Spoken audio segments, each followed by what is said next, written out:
નમસ્કાર, હું છું હિના અને આપ જોઈ રહ્યા છો ઇન્ડિયા ન્યૂઝ ગુજરાતના મહત્વના સમાચાર. સમાચારોની શરૂઆત કરતા પહેલા સૌપ્રથમ આપણે નજર કરીશું રાજકોટના સમાચારથી. તો રાજકોટની વાત કરીએ તો રાજકોટની ભાગોળે આવેલા અને અતિ આધુનિક તેમજ કરોડો રૂપિયાના ખર્ચે બનેલા એમ્સ હોસ્પિટલ ફરી એકવાર વિવાદના વંટોળે સંપડાયેલી જોવા મળી છે.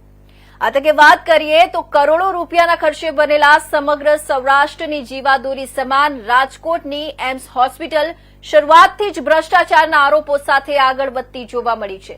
ત્યારે વધુ એક વખત એમ્સ હોસ્પિટલના પૂર્વ ડિરેક્ટર CDS કટોચ દ્વારા તેમના દિવ્યાંગ પુત્રને ક્લાસ 2 અધિકારી બનાવી દેવાનું સમગ્ર કૌભાંડ સામે આવ્યું છે, જેમાં એમ્સ હોસ્પિટલના પૂર્વ ડિરેક્ટર તરીકે ફરજ બજાવતા ડોક્ટર CDS કટોચે તેના પુત્રને ભાવેશ કટોચને બંને આંખમાં તકલીફ હોવાથી 60% ડિસેબિલિટી સર્ટિફિકેટ કઢાવ્યું હતું, પરંતુ તેને આંચકી ઉપાડવાની જન્મજાત બીમારી પણ હતી. આમ છતાં મેડિકલ તપાસમાં CDS ડોક્ટર કટોચે તેના પુત્ર ભાવેશ કટોચે ફિટ જાહેર કરી નોકરી અપાવી દેવામાં આવી હતી. સાથે CDS કટોચની ભરતી પ્રક્રિયા દરમિયાન ડિક્લેરેશન આપવાનું હોય તેમાં પણ તેના પુત્રની બીમારી છુપાવી હતી. જ્યારે મેડિકલ રિપોર્ટ કરવાનો સમય આવ્યો ત્યારે પણ સિવિલ હોસ્પિટલ ખાતે મેડિકલ કરવાની જગ્યાએ પોતાની એમ્સ હોસ્પિટલમાં જ મેડિકલ રિપોર્ટ કરાવ્યા હતા. જે બાદ નોકરી દરમિયાન ડોક્ટર ભાવેશ કટોચના પુત્રને આંચકી ઉપાડતા પોતાની એમ્સ હોસ્પિટલમાં જ સારવાર આપવામાં આવી હતી. જે બાદ સમગ્ર ઘટનાનો ભાંડો ફૂટતા CDS ડોક્ટર કટોચ દ્વારા કરેલા કૌભાંડનો પર્દાફાશ થયો હતો. ત્યારે હાલ સમગ્ર બાબતે સાંસદ પરસોત્તમ રૂપાલા દ્વારા પણ હોસ્પિટલમાં થયેલી ગેરરીતિ અંગે નિવેદન આપતા જણાવ્યું હતું કે જે પ્રમાણે ભરતી ચાલી રહી છે તેના ડિરેક્ટર સાથે પણ અમે ચર્ચા કરીશું અને જે કૌભાંડની બાબત છે તેમાં પણ તપાસના આદેશ આપવામાં આવ્યા છે. ત્યારે મહત્વની બાબત એ છે કે અવારનવાર ભ્રષ્ટાચારના વિવાદોમાં જોવા મળતી રાજકોટની એમ્સ હોસ્પિટલમાં વધુ એક વિવાદ ઉઠીને આંખ સામે આવતા હવે ગુજરાત સરકાર તેમજ કેન્દ્ર સરકાર કેવા પગલાં લે છે તે હવે આવનારો સમય જ બતાવશે. એ વિગતો અમારા ધ્યાન ઉપર આવી છે અને એમાં તપાસ કરીને સંબંધિતોની સામે જરૂરી કાર્યવાહી કરવા માટે અમે ભલામણ કરવાના છે.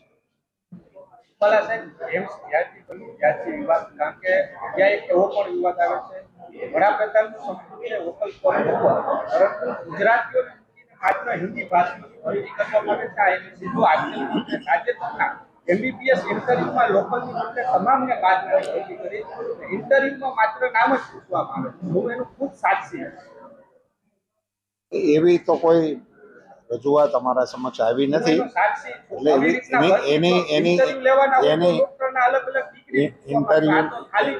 ઇન્ટરવ્યુની વિગતો અને એમાંથી અમે એના જે ઇન્ટરવ્યુ આપનાર લોકો હશે એમને મળી અને આ વિષયની ચકાસણી કરીશું.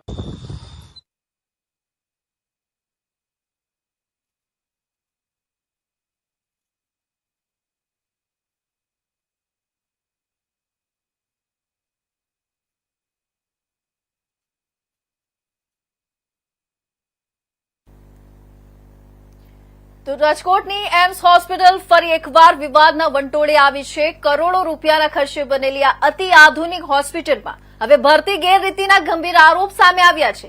આ કેસમાં હોસ્પિટલના પૂર્વ ડિરેક્ટર ડોક્ટર CDS કટોચે પોતાના દિવ્યાંગ પુત્રને નિયમો વટાવી નોકરી અપાવ્યાનો આક્ષેપ થયો છે. વધુ માહિતી માટે સીધા સંપર્ક કર્યો છે આપણે અમારા પ્રતિનિધિ પ્રતિકભાઈ લીંબાણી સાથે, જે રાજકોટમાંથી વધુ અપડેટ્સ આપી રહ્યા છે. તો જી પ્રતિકભાઈ, આ સમગ્ર કૌભાંડ ક્યારે અને કેવી રીતે બહાર આવ્યું, શું પુરાવાઓ મળ્યા છે? જે રાજકોટની જે એમ્સ હોસ્પિટલ છે જે કરોડ રૂપિયાના ખર્ચે બનેલી છે અને વડાપ્રધાન નરેન્દ્ર મોદીનો ડ્રીમ પ્રોજેક્ટ હતો. ત્યારે જે એમ્સ બની છે ત્યારથી તે વિવાદના વંટોળે સંપડાયેલી જોવા મળતી હોય છે. જે વિવાદનો જ કહેવાય કે વાત કરીએ તો એમ્સ હોસ્પિટલ જ્યારથી બની છે ત્યારથી જે વિવાદોના વંટોળેથી આગળ વધતી રહી છે. ત્યારે આજ ફરી એકવાર નવો વિવાદ સામે આવ્યો છે કે જે તેમના પૂર્વ ડિરેક્ટર છે CDS કટોચ છે, એમના પુત્રને જે છે કે દિવ્યાંગ છે તેમને નોકરી દેવડાવવાનું, ક્લાસ વર્ગ 2 નું નોકરી દેવડાવવાનું જે કૌભાંડ સામે આવ્યું છે. તેમાં તેનો દિવ્યાંગ પુત્ર છે તે બંને આંખથી તેમને 60% ડિસેબિલિટી છે જેનું સર્ટિફિકેટ પણ તેમને કઢાવેલું હતું. સાથે તેમને જન્મજાત આંચકીની પણ બીમારી હતી.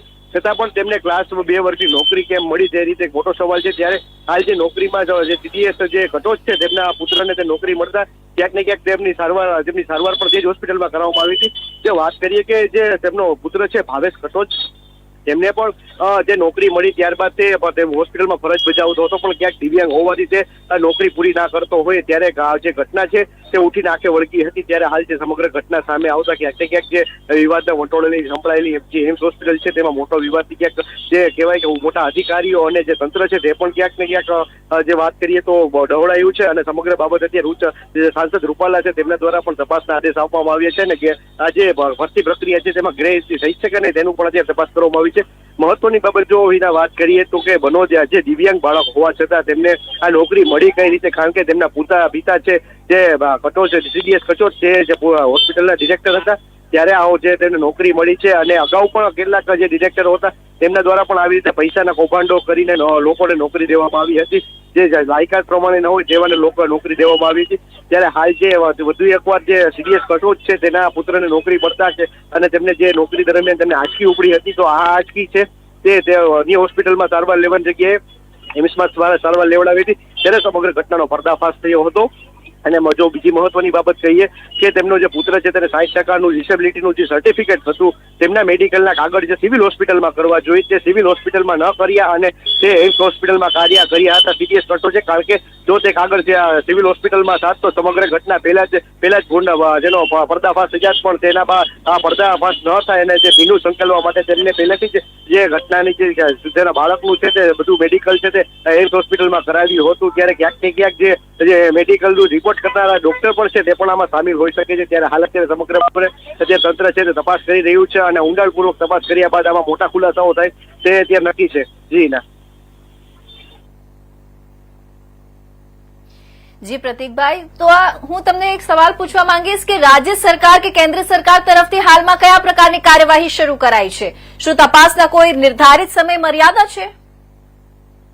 અત્યાર સુધી કોઈ જે ઓફિશિયલ સ્ટેટમેન્ટ છે તે સત્તાધીશો દ્વારા આવ્યું છે, પણ બધા અધિકારીઓ દ્વારા કોઈ ઓફિશિયલ સ્ટેટમેન્ટ આપવું નથી એવું, કારણ કે જે રીતે ગંભીર ઘટના બની છે, જે આ જે સમગ્ર કૌભાંડ સામે આવ્યું છે ત્યારે આવડા મોટા કૌભાંડનો કોઈ હજી અધિકારીઓ દ્વારા પ્રત્યુત્તર આપવામાં નથી, એવું નથી ઓફિશિયલ સ્ટેટમેન્ટ આપવામાં આવ્યું, કારણ કે જે પૂર્વ ડિરેક્ટર હતા કટોચ તેમને તો ત્યાં કૌભાંડ કરીને તે તો નીકળી ગયા હતા, પણ અત્યારના હાલના જે ડિરેક્ટર છે તેના દ્વારા કોઈ પ્રતિક્રિયા સામે નથી આવી, ઓફિશિયલ સ્ટેટમેન્ટ દેવામાં નથી આવ્યું। પણ ક્યાંક ને ક્યાંક આ જે અંદરખાને ડોક્ટરો છે તેના પેટમાં પગ ધરી ગયા છે, કારણ કે જે રીતે આ જે જેમને કૌભાંડ કર્યું છે, કૌભાંડ આચર્યું છે, જેના દિવ્યાંગ બાળકને નોકરી આપીને તે ક્લાસ 1 એ પણ જે મોટી નોકરી કહેવાય ક્લાસ 2 વર્ગની નોકરી આપવામાં આવી છે તેના બાળકને, જે આ નોકરી માટે લાયક પણ નથી તેવા બાળકને આજે નોકરી આપતા ક્યાંક ને ક્યાંક જે નફરતનો જે વંટોળ છે તે પણ ઊંચી નાકે વળગ્યું છે।